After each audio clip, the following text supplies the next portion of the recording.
നമസ്കാരം. പശ്ചിമഘട്ടത്തിന്റെ പരിസ്ഥിതിയെയും പ്രകൃതിയെയും പൂർണ്ണമായും തകിടം മറിച്ചുകൊണ്ട് മുൻ ഇടതുമുന്നണി സർക്കാരിന്റെ, പ്രത്യേകിച്ച് മുൻ മുഖ്യമന്ത്രി പിണറായി വിജയന്റെ ഏറ്റവും വലിയ സ്വപ്ന പദ്ധതിയും വികസന നേട്ടവുമായി ഉയർത്തിക്കാട്ടിയ വയനാട് തുരങ്കപാത ഒടുവിൽ ഇതാ പാവപ്പെട്ട മനുഷ്യരുടെ ജീവൻ എടുത്തുകൊണ്ട് വൻ ദുരന്തത്തിന് കാരണമായിരിക്കുകയാണ്.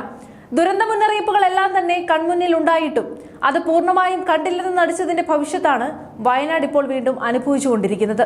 എന്നാൽ ഈ വൻ വീഴ്ച മറച്ചുവെക്കാൻ വേണ്ടി ഇപ്പോഴത്തെ സർക്കാരിനെതിരെ വിവാദം ഉണ്ടാകാതിരിക്കാനുള്ള ബോധപൂർവമായ ശ്രമമാണ് നടക്കുന്നതെന്നാണ് പ്രതിപക്ഷ നേതാവ് പിണറായി വിജയൻ ആരോപിക്കുന്നത്.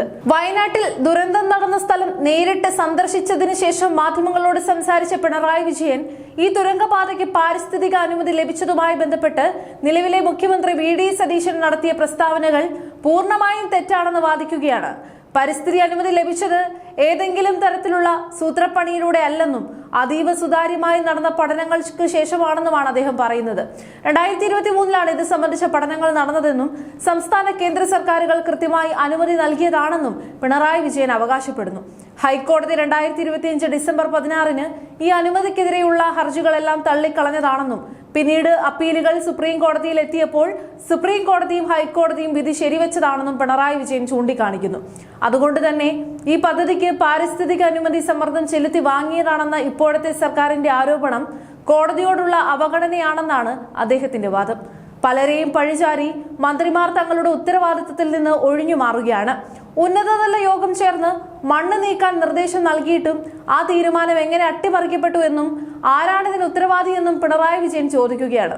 എന്നാൽ എല്ലാ വശങ്ങളും പരിശോധിക്കുമ്പോൾ കോഴിക്കോട് ജില്ലയിലെ ആനക്കാംപൊയിൽ മുതൽ വയനാട്ടിലെ മേപ്പാടി വരെ ബന്ധിപ്പിക്കുന്ന കോഴിക്കോട് മറിപ്പുഴ മുതൽ വയനാട്ടിലെ മീനാക്ഷിപ്പാലം വരെയുള്ള 8.73 കിലോമീറ്റർ നീളമുള്ള ഈ ഇരട്ട ട്യൂബ് 4 വരി തുരങ്കപാത പശ്ചിമഘട്ടത്തിന് താങ്ങാൻ കഴിയുന്ന ഒന്നായിരുന്നില്ല എന്ന് മനസ്സിലാക്കാം. താമരശ്ശേരി ചുരത്തിലെ ഗതാഗത കുരുക്കിന് പരിഹാരമായി യാത്രാ സമയം 1 മണിക്കൂർ കുറയ്ക്കുമെന്നും ചരക്കു ഗതാഗതത്തിനും ടൂറിസത്തിനും വൻ ഗുണം ചെയ്യുമെന്നും പറഞ്ഞ് കൊങ്കൺ റെയിലിന്റെ നിർമ്മാണ ചുമതല ഏൽപ്പിച്ച് കിഫ്ബിയുടെ 2134 കോടി രൂപ മുടക്കി 33 ഹെക്ടർ ഭൂമി ഏറ്റെടുത്ത് നടത്തിയ ഈ പരിസ്ഥിതിക്ക് പകരമായി ഇന്ന് പാവപ്പെട്ട ജനങ്ങളാണ് കണ്ണീരൊഴുക്കുന്നത്. ചൂരൽമല, പുത്തുമല, കവളപ്പാറ ഉരുൾപൊട്ടൽ ദുരന്തങ്ങൾ ഉണ്ടായ അതേ അതീവ പരിസ്ഥിതി ലോല മേഖലയിലാണ് ഈ വൻ തുരങ്കം നിർമ്മിക്കാൻ പിണറായി സർക്കാർ മുതിർന്നത്. അതുകൊണ്ട് തന്നെയാണ് ഈ പദ്ധതി തികച്ചും സൂക്ഷ്മമായി പരിശോധിച്ച് മാത്രമേ നടപ്പിലാക്കാവൂ എന്ന് വി.ഡി. സതീശൻ മുൻപ് തന്നെ ശക്തമായി ആവശ്യപ്പെട്ടിരുന്നത്. പദ്ധതിയുടെ ഭാഗമായി മല തുറന്നു നീക്കിയ ടൺ കണക്കിന് മണ്ണ് അവിടെ കൂന കൂട്ടിയിട്ടിരിക്കുകയായിരുന്നു. കേവലം ഒരു ടാർപോളിൻ കൊണ്ട് മൂടിയിട്ടിരുന്ന ഈ മണ്ണും മുകളിൽ നിന്ന് ഒഴുകി വന്ന മണ്ണും ചേർന്നാണ് ഇപ്പോൾ താഴേക്ക് വൻ ദുരന്തമായി ഒലിച്ചിറങ്ങിയത്. കഴിഞ്ഞ മാസം 25 ചേർന്ന യോഗത്തിൽ ഈ മണ്ണ് നീക്കം ചെയ്യാൻ തീരുമാനിച്ചിട്ടും കൊങ്കൺ റെയിൽ കോർപ്പറേഷൻ അത് നടപ്പിലാക്കിയില്ല. മണ്ണ് നീക്കാൻ 2 ആഴ്ച സമയമുണ്ടായിട്ടും അധികൃതർ കാണിച്ച കുറ്റകരമായ അനാസ്ഥയാണ് അപകടത്തിന് ആക്കം കൂട്ടിയത്.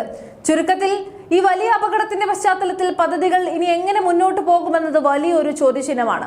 വയനാട് പ്രകൃതി സംരക്ഷണ സമിതി ഉൾപ്പെടെയുള്ള പരിസ്ഥിതി സംഘടനകൾ പദ്ധതിക്കെതിരെ നിയമ നടപടികളുമായി നിലപാട് ഘടിപ്പിക്കാൻ ഉറപ്പിച്ചു കഴിഞ്ഞു. സ്ഥിരമായി മണ്ണിടിച്ചിലുണ്ടാകുന്ന ഒരിടത്ത് മല തുറന്ന് പാത വേണ്ടെന്ന നിലപാട് ശക്തമാകുമ്പോൾ ദുരന്തങ്ങൾ മുന്നിൽ കണ്ട് മുൻകരുതലുകൾ വേണമെന്ന് മുഖ്യമന്ത്രി വി.ഡി. സതീശൻ വ്യക്തമാക്കി കഴിഞ്ഞു.